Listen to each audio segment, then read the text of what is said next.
Сәлем баршаңызға. Бүгін ерекше дәмді болып шығатын тәтті дайындайтын боламыз. Ең алдымен печеньемізді блендерге салып алатын боламыз. Кейін оның үстіне бір бананымызды қосамыз. Одан кейін кокосовый стружкамызды қосып, жақсылап езіп аламыз. Неге жақсылап блендерлеп алдық, енді осыны бір ыдысқа салып алатын боламыз.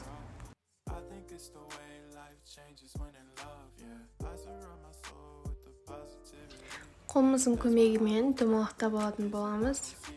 Кейін осының ортасына осылай қолдың көмегімен із қалдырып, ортасына дәнек саламыз. Қалаған дәнектеріңізді салсаңыздар болады. Морозильде жарты сағат тұру тиіс. Ерітілген шоколадымыздың үстіне орехтерімізді салып, осы дайын болған тәттілерімізді шоколадқа малып алатын боламыз. Тек қара шоколадпен емес, ақ шоколадпен де жасасаңыздар болады. Қату үшін енді кішкене холодильникке салып алатын боламыз. Неге тәттілеріміз дайын болды? Өте дәмді әрі оңай жасалатын тәттінің бір түрі. Маған тіркеліп лайк басуды ұмытпаңыздар. Сіздермен болған Сымбат.